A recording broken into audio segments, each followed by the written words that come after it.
Hey everybody, it's Peter, and this one's gonna be a good one. This is one I've been looking forward to do for a while. These are the new 2023 Chevy Colorados. Now they're not quite new. These ones are actually very slightly used, and they've been out for a while. But the reason I've wanted to do this review for a while is because I used to own the previous generation Chev Colorado, and I quite liked it. There were a few things I didn't like about it, and these ones fix most of those issues. But there's a few interesting decisions that Chevy's made. One thing in particular that I don't like. So in this review, I'm gonna go over these vehicles kind of as a fan, but I'm gonna show you the things I like, the improvements, the things that I don't like, and we're gonna give you a complete in-depth review. And I'm filming here at Jim Gilbert's Wheels and Deals, where they give me complete access to their entire vehicle lineup. So for instance, right now, I can show you the Trail Boss and the Z71 version of the Colorado. Over there, there's the GMC Canyon, same year, so same body style, but of course, GMC's take on this same platform. Beside me over here off camera is the previous generation Colorado, and there's a whole bunch of other trucks here. So if you wanna see these vehicles, and maybe these vehicles compared to different vehicles, certainly to the GMC Canyon, let me know in the comments below, and I'll make sure I come back to you with these videos. And of course, Jim Gilbert's Wheels and Deals here in Fredericton, New Brunswick. If you wanna check them out, they're here right now. All right, let's get going with this review. So mid-size trucks are a little bit of a compromise, but now they're kind of that mid-size, the true mid-size, because there's things like the Ford Maverick and the Hyundai Santa Cruz that are below these in size that you can still buy. And then they have these mid-size trucks, which are really pretty close to the same size as full-size trucks in the past, but they're kind of in that in-between. It's the kind of thing, if you know you like them, you do. So I'm not gonna try to convince you who they're for, who they're not for at this point in the video, because let's face it, if you're looking at these, you're comparing these to the Toyota Tacoma, to the Ford Ranger, and you know, maybe Dodge will have something out sometime soon as well. These ones are a nice improvement over the previous model, and the first improvement that I really like is what's under the hood. Now, I used to own a crew cab long box Colorado. Long box was a little bit more rare, and you can't get the 2023s in a long box anymore, so it's short box only, which was the most popular thing. The problem with my long box version is the crew cab. So again, crew cab like this, and long box was the heaviest version available. And that V6 engine, although it had class leading horsepower at the time I bought it, didn't have, it weighed too much. The big vehicle that I had, the long box, it weighed too much to really deactivate the cylinder. So it was always a 6-cylinder, and that 6-cylinder, although very rarely deactivated to 4 cylinders, it also had to rev high to get torque and horsepower. Now, for most of my driving, that wasn't a huge issue, but you certainly found situations where the 6-cylinder was not as efficient as the 8-cylinder in a full-size truck, which was kind of disappointing because the sales pitch for these trucks is, hey, a little bit better fuel efficiency, a little bit smaller package, easier to fit in your garage, easier to park, all those kinds of things. But I didn't find great fuel efficiency with the previous generation Colorado, especially in that heavier size. And when I towed, it had some issues. It worked fine, it towed 7,000 pounds, that's what it was rated for. But when I was towing my 3,700 pound trailer, I found going up hills, it had to rev. That's where the new engine makes a huge difference. These are 4-cylinder turbo engines, and even in the lowest power setting, they have lots of power, lots of torque, and the torque is down low in the rev range, which is where you want it in a truck. Now, what's interesting about these vehicles is, regardless of these two vehicles, whether you buy the lowest power one or you want more power, you can actually go to your GM dealer and upgrade the power. So it's the same engine across the model lines, and although there are different power levels, you can upgrade your power. So why do they do that? Well, this is my guess. The environmental rules around fuel efficiency are interesting, and sometimes manufacturers find some interesting ways to meet the standard, but you know, it just kind of works a little differently. So I think the reason that you can pay for that upgrade even in the same engine is the lowest trim level is going to get you the best fuel efficiency, and that is a factory from the factory. I'm not sure if it's as simple as hitting a button in the car that would allow that. I'm not sure if there's mechanical pieces they have to add. But at the end of the day, you can take this engine from the factory, keep your factory warranty, and upgrade them if it doesn't come with a full power that you want, which is just an interesting thing to think about. So again, power specs, all that stuff's on the GM website. Go through the specs. We're not here to talk specs. We're here to talk practicality. Let's look at the front end of this truck, front end of that truck. Actually, we'll start with that one first and move to this one, because there's a couple things I like and one thing I really don't like. So this is the Trail Boss. Trail Boss is a new package on the Colorado for the 2023 for the redesign.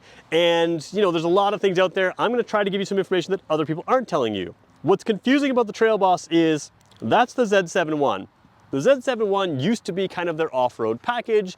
Now it's the Trail Boss. What's interesting about the Trail Boss is some people view the Trail Boss as an upgrade. This one is actually a fairly basic truck with a great exterior appearance package. It's got a good lift here on the suspension. It's got some cool blacked out trim here, and it looks pretty cool. What I don't like about it is, although you can add all kinds of options to trim this thing up, and this one hasn't got a whole bunch of options on, what I don't like is the headlights. The headlights, not only are they not LED headlights, they're not even projector beam, and this is not an inexpensive vehicle. It's good value for what it is in the class, but it's not inexpensive. Something like a Toyota Corolla has been coming with projector beam, LED headlights for forever. That's an economy car. Most economy cars have at least an option of having a projector beam headlight, and many just have that standard. So these headlights, although I'm not sure how they look, they certainly could be, or how they spread the beam, they certainly could be better. And it's one thing that bothers me. You have to move to the Z71 to get that projector beam headlight. One thing I do like here, this is your air dam. Now the air dams are put in for aerodynamic efficiency. They kind of matter for those little bits of fuel efficiency that you need to get to, again, meet fuel economy standards that manufacturers are required to get. On the previous Colorado, it sucked all of your ground clearance away. Here it's higher, and I've been told it's easily removable. So you can get good ground clearance and you know, good approach angles by removing this, but even with it, it's much better than it used to be. Let's take a quick look at the Z71 to see a difference there, and we'll start moving through the truck. So taking a look at the Z71, you have a few things that are nicer here. First of all, although there's still a lot of black up here, this is more of a painted black, or a sort of almost a piano black type color in here, which is nicer. And that piano black color, or that sort of painted black color, carries over to the mirrors. So although in your angle here, this mirror and the mirror behind me look the same, this one is more of a gloss black. That is a matte black unpainted surface. So you have a little bit more detail up here, Z71 badging there, add some red, and the paint comes through here, whereas the paint doesn't come through on the Trail Boss one. You still have got the same idea with the air dam. You have red tow hooks here, and you have proper projector beam headlights, which just are better. And unfortunately, you can't even get them as an option in that Trail Boss. I think I mentioned that already. It bothers me. Normally, I should be complaining about the lack of LED signal lights on this, but we're not doing that. And that's a one little miss that I think Chevy did. But hey, it looks great in person, and I gotta give them credit for that. Let's work our way around the side and the back now. Taking a look at the outside of these trucks, they both look really good, both on camera and in person. I always think they look better in person, but there are some differences here. You have a fender flare that comes out a little bit on the Trail Boss. The wheels are kind of right there. And the same size, on this video, it's the same size tires on both vehicles, but different rims, different type of tire, but size-wise it's the same. You've also got little things in here. I'm gonna show you here. This is a sort of a decal here that comes across here to give you that blacked out look between these two windows. We're going to scan over to that vehicle in a second. You'll see that it's not there. So styling wise, there are a few differences here. Again, fender flare, there is no fender flare here. This is all part of the metal body. I would feel like it's aluminum instead of steel here, which is common to lighten up the truck a little bit. But yeah, no real fender flare. That is the metal side. So we're just going to scan across to that truck there, and you can see between the doors here, which I'll try to point out here as we just go a little bit like this. Over there, those are just stickers between the doors to give that blacked out look, and here on the Trail Boss, you don't have that. Let's take a look at the beds of both these trucks, because there's some really cool things in there that they're doing now as well, more than just a little cabinet in the tailgate. So taking a look back here, you can really sort of see the width difference of these this truck and a full-size truck when you stand back here. And that's one of the big benefits of this vehicle. It is narrower, which makes it easier to park, especially compared to a full-size vehicle. It's more SUV-like in general, but you really still have a good working truck here. So again, this is the Trail Boss. We're going to move over to the Z71, which does have a feature that this one doesn't have. You've got your 4-pin wiring on top. You've got your 7-pin wiring down low there, which is super handy. You've got your hitch down there. You've got a step bumper here. You've got a step bumper there, and you have a really handy step bumper there. This piece right there is just super useful. I should show you they both have soft open tailgates. You can see it opens nice and slow. But one of the things I really like is these steps right here. There's a handle on top of the tailgate here. There's a step right there, and it allows you to easily get into the bed where it can handle all kinds of weight. So no issues there. And those steps are kind of ingenious because they do allow you to get up with the little little handle right here. Let's take a closer look at the tailgate, some features here. You've probably seen them in other videos, but I want to show you my take on this. So taking a close look at the tailgate here, you see these two little handles here. Now, I think this is a good idea. I think it is. My concern is what happens if you're dragging a lot of cargo over here if you break these handles. They're not crazy sturdy, but they're not flimsy either. Those handles flip like that, and that allows you to have a flip up section right there. Let me just see how this works on camera. Perfect, you can see that. So this isn't super deep, but anytime I had my truck, I had you know, tie down straps and maybe some toe straps, that kind of stuff sitting around in my other Colorado. That would have had to go under the rear seat in the past. Now you can put those little things out here, those basic tools here. My concern with this initially was, is it gonna have like water intrusion? And in Canada, it's gonna have ice in there. Is it gonna make the tailgate heavier? It does have a little bit of a rubber seal here, although I will say the Santa Cruz that I drove around after my Colorado, which again, I worked in the auto industry, I went through a lot of cars, but the Santa Cruz that I had has an in-bed trunk further back here. It did have a bigger seal than this, so I think it's something you're gonna wanna just keep an eye on. I think it'll be perfectly fine, but you don't want this to get heavy up, loaded with ice or something like that in the Canadian winters here. That being said, I think it is good. I think it is useful. And like I said, it's not really something I'm concerned about. Now, speaking of tie downs here, let's see if we can get the camera up a little bit over there. The tie down situation on these trucks is excellent. So what I'm going to do is just quickly point to them as we go here. There are factory ones here and here. There's two of them there. There's also the factory ones here and here. That is double what you had on the previous Colorado, so that's good. But you also have all of these black spots here. Those black areas, you can get extra accessories, including things like cross rails, including things like tie downs. And I did that on my Colorado, and it was actually pretty helpful to have a few extra tie downs. And I had cross rails across the bed, which you can mount bike racks on and stuff like that. This one does not have the factory spray and bed liner. You can do that yourself. You have other options, but that's also an option on the new trucks.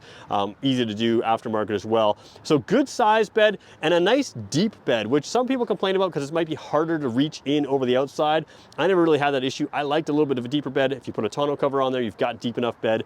So a good bed here. Again, although it's a short bed, it feels pretty long. It certainly feels long enough to do most of what you need to do.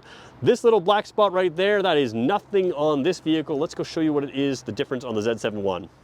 Looking at the back of the Z71, you may not have noticed on the Trail Boss, but there is a gloss black on this one and on the Trail Boss in this same general area. So flat black up here, but a gloss black down there, which is interesting because the Trail Boss really doesn't have any gloss black on the outside other than right there, and I guess it kind of matches the wheels on that Trail Boss. But you basically have the same bumper here, same 4-pin, 7-pin, same hitch, same treads, same steps, same everything else. This one does add the backup beeper seal. There's little sensors in there which give you those beepers in there as well. I'm gonna put the tailgate down. Of course, the Z71 is a soft open tailgate, so we can show you that there. We're gonna move the camera here without cutting the frame here. Oh, let's see if we can do what I want to do. I was a little shaker, and I thought you can see those tie downs a little better on this pink color there. So those, again, those are optional tie downs in there.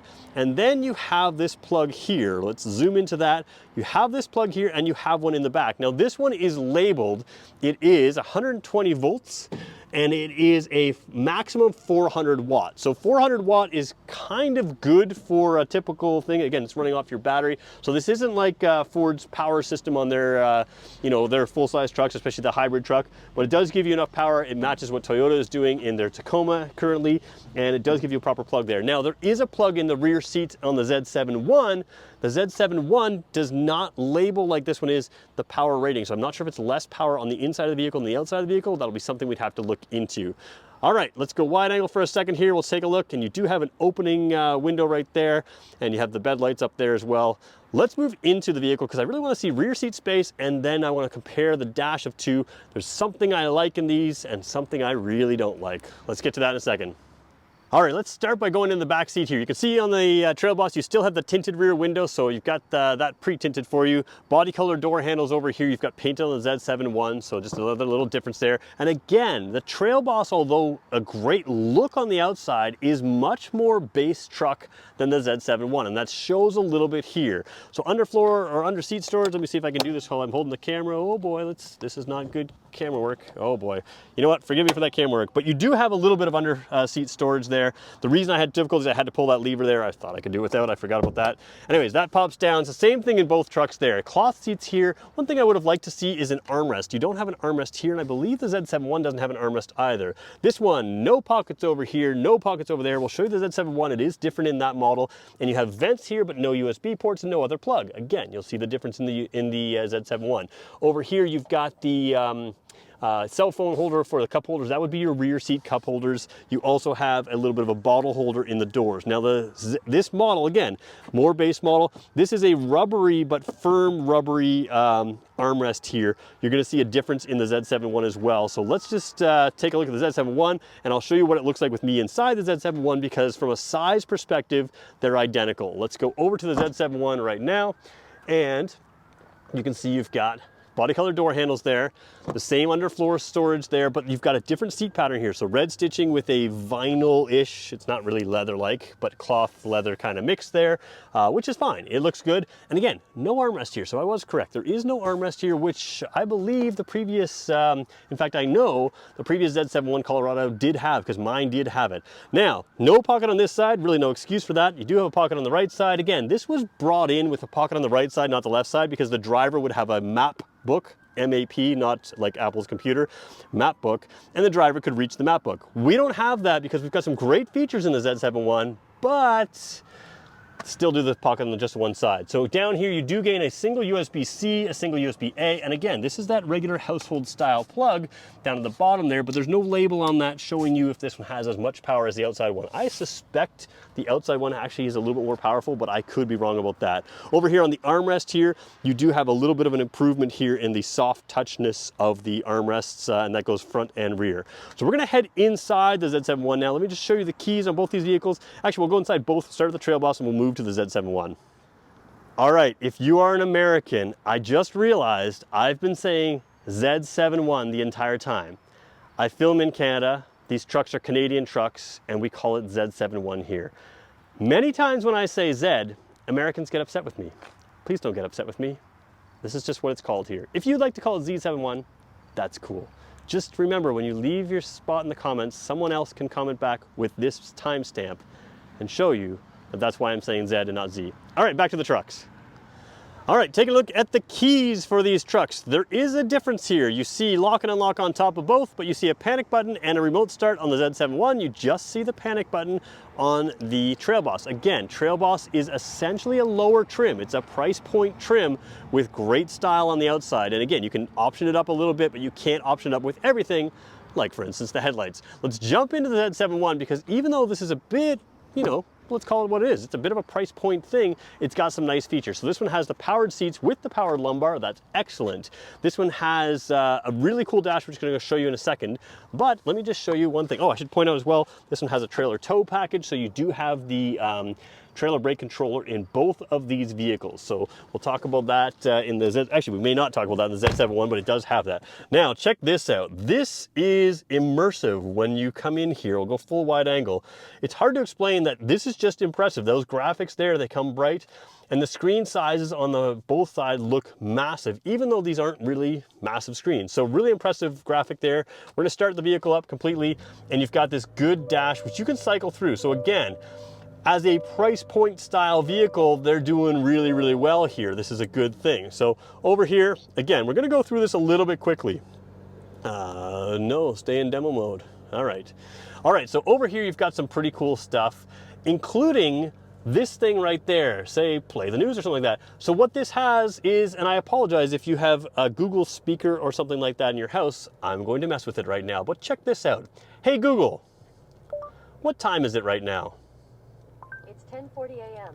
I don't know if you could heard that, but it says 10:40 a.m., which is interesting. That says 11:40. Obviously, this was not set to New Brunswick time. But yeah, so what you have here, oh, it is 11:40. No, this is set to New Brunswick time, and Google hasn't caught up yet. That's interesting.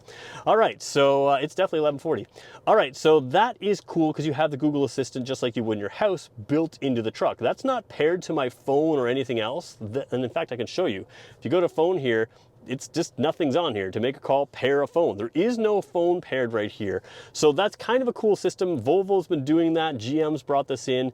And what that does is it gives you Google Maps. So you can go to settings later. We don't want to do that. Just go no thanks, whatever. Oh, we have to go something. Yeah, sure, turn on. I don't know. There we go. Oh boy. This other one was set up. I should have just done this in the Z71. So you can see where we are here at Jim Gilbert's Wheels and Deals, and you have Google Maps built in here. So that's your factory nav now. You don't have to use Google Maps on your phone to get Google Maps on your car. That's just what you've got. So again, pretty good for, again, a little bit of a stripped down model. Where you're seeing that stripped down model here is in a few different things. No heated seats here, no dual zone climate control, no automatic climate control, just a regular, you know, fan speed here, temperature over there. What you do have is nice down here. Now this is your four-wheel drive button. We're gonna talk about this in the Z71 in a second here. You've got auto setting on your four-wheel drive, so that's a snow setting, an all-wheel drive type setting, as well as 2 high, 4 high, and 4 low. So you've got that there. Electronic parking brake area there. This is a soft touch here on the armrest. Let's go fully wide angle again. Soft touch there on that armrest. You can pop it open here, and you do have the same tray in both the Z71 and this. Z71, or Z71 if you're American, does have, oh sorry, they both have a port down there. I believe it's a USB port. Now I need to know, is it 12 volt or is it USB? Oop, it is a 12 volt port down there on this. So you do have that tray in there. One thing that's interesting, this one does not have a tilt and telescopic steering wheel. It is just a telescopic steering wheel. So it will not come, or sorry, just a tilt steering wheel. It will not come in and out towards me. It just goes up and down in the Z7 or in the Trail Boss here, which is not something I expected, not something I thought I'd see. Again, although these are rubbery, they are a firm rubbery touch here. There's a little bit softer in the Z71. You still have your power locks, you still have your power windows with the auto driver's side. We're gonna talk about this section here in the Z71 in a second because I gotta show you something there. Mirrors are different. There's no auto mirror. This is a manual flip the mirror button there. And this one has no, what do you call it, sunroof on this one. So we're gonna go to the Z71. I wanna show you the back just so I can show you headroom, and then we're gonna go into the front and show you the differences and improvements, and one thing that I don't like that's the same on both trucks. We'll get to that in 1 second. All right, so I'm sitting inside the Z71 here, which is the same as the Trail Boss. This is the rear seat. Now, headroom is actually pretty good. It doesn't feel like it's good because there's a big dip down here, which can probably accommodate part of the sunroof there. But yeah, it doesn't feel like it's great when you look visually, but actually in the headroom, it's totally fine. As with all of these trucks in this class right now, the back seat back is fairly upright, and you know, it works. What's interesting is the class below this, the Santa Cruz and the Maverick, both have comparable rear seats. So again, legroom's fine. I would like the seat to be a hair higher just to support me a little bit more right here, but again, it's not uncomfortable, but that upright back seat, it is what it is. So again, Santa Cruz and Maverick, very comparable, maybe even more space in them than in this, which is again a mid-sized truck. But again, this is comparable for a mid-sized truck. Does a 6-footer sit behind a 6-footer? Yes, I'm 6 feet. That seat's set for me and it fits. Let's go to the front seat now.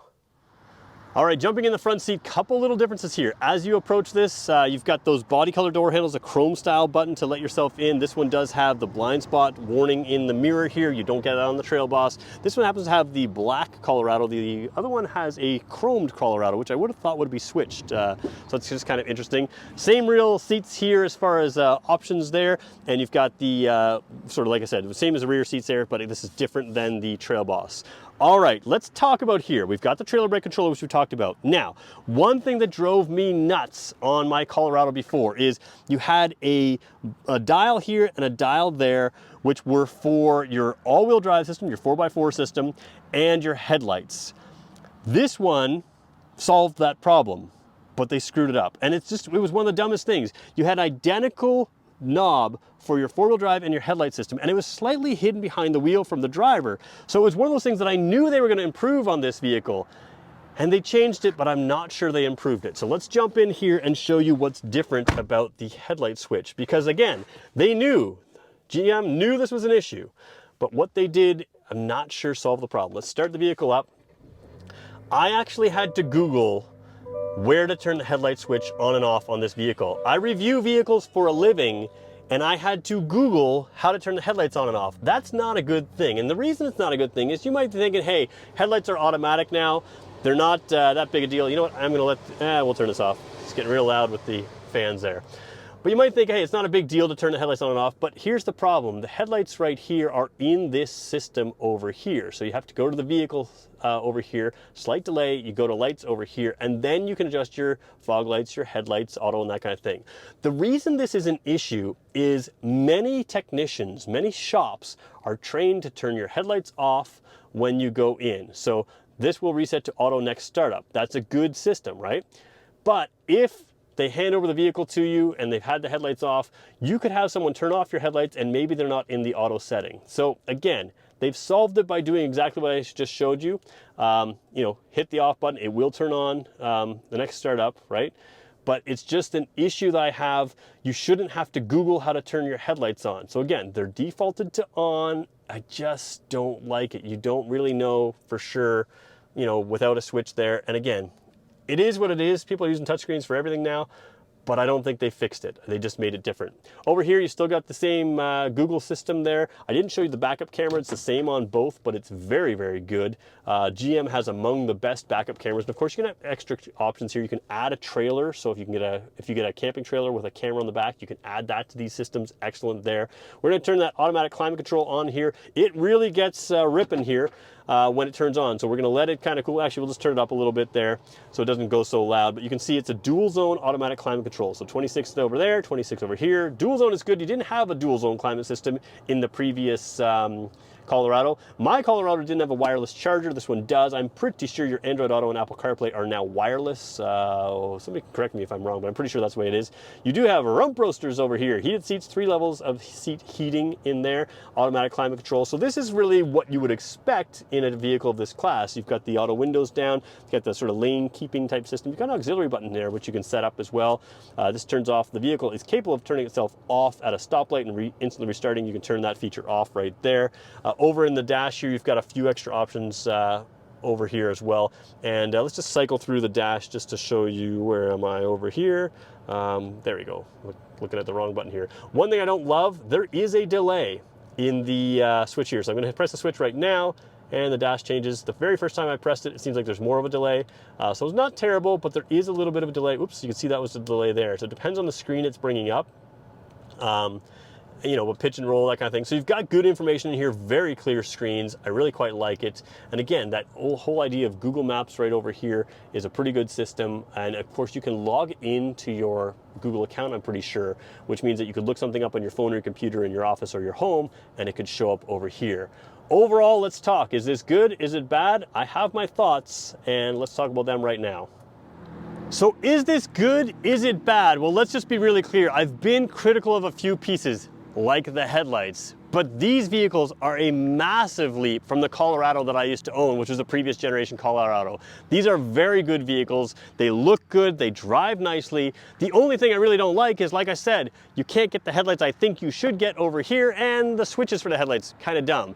They had a chance to really innovate when they created these vehicles and do some underfloor storage like the Santa Cruz has or the Honda Ridgeline has, but again, they're still body on frame trucks, and therefore they didn't do that. These guys are going after the Toyota Tacoma, and really I think that's where these make sense. This one here gives you the whole look of, you know, that the Toyota was always able to pull off of an aggressive truck with a wide body flare, and it really gives you that look without getting crazy expensive. These are going to come in under the Tacoma in price point when you compare apples to apples. So you still have the Z71 with good options and good features, and that's what I think a lot of people are going to want to aspire to. But for, you know, this area, sometimes we just want some ground clearance, some off-road ability, some good tires. You can take off that air dam there and get some good clearance. And I think the option of going with a little bit less expensive, less optioned up truck, which still gives you the look, was a great move by Chevy. So again, there's still the GMC Canyon sitting out behind me. Tell me what you like and what you don't like about these trucks, because I'm curious to know. I think I definitely would have preferred this over my Colorado. Now, I had the Colorado long box. Long boxes are helpful, but at the end of the day, did I really need it? I'm not sure. These ones are short box only. I don't think that's a huge negative for them. I don't think they'll lose too much business because they've got a really good full-size truck if you want a little bit more bed space, and those full-size trucks are a good option as well. So, what do you think of the Chevy Colorado? I'm pretty much a fan. I'd like to see the Toyota Tacoma because it's coming out new and there's a whole bunch of activity in that pickup segment, so we'll see how they look. And again, interesting that there's the Maverick And the Santa Cruz below, I think GM and possibly Toyota and maybe even Ram are going to come out with those smaller or mid-sized trucks as well. So a lot of movement coming in this segment. Let me know what you think. And again, if you're looking at these vehicles, they're sitting right here at Jim Gilbert's Wheels and Deals in Fredericton, New Brunswick, where you can compare them side by side with each other, with their competitors, with the GMC, with the previous generations, all sitting here right now. Make sure you give them come check them out and give them a chance. And if you want to know more about these vehicles, make sure you subscribe because we'll come back with all kinds of details. Thanks everybody for watching.